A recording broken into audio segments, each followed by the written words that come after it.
আসসালামু আলাইকুম, শুভ সকাল সবাইকে। কেমন আছেন সবাই? আলহামদুলিল্লাহ, আমিও ভালো আছি। সকাল সকাল তো আজকে সকাল সকাল এই যে দেখুন বাজার থেকে কি নিয়ে আসছে, অনেকগুলো শিং মাছ,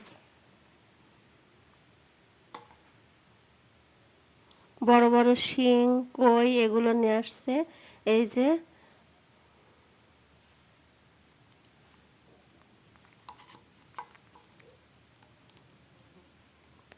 তাজা তাজা শিং মাছ, কই মাছ এগুলো বাজার থেকে নিয়ে আসছে। এগুলো হচ্ছে সব আমার বৌমার জন্য। আমার বৌমা অসুস্থ, সবাই দোয়া করবেন আমার বৌমা যেন সুস্থ থাকে, ভালো থাকে।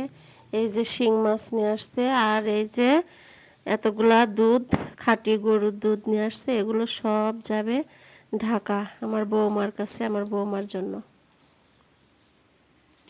তারপরে আরেকটা জিনিস দেখাই, চলুন। এই যে দেখতে পাচ্ছেন ড্রামের মধ্যে এতগুলো চাউল গুঁড়া করে নিয়ে আসছি, রোদ্রে শুকাতে দিছি। এগুলো নিয়ে যাব ঢাকায়।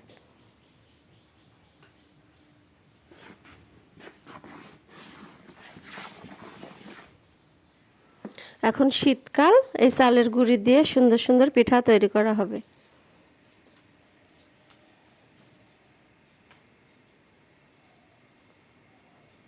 আজ তাহলে রাখছি, আল্লাহ হাফেজ।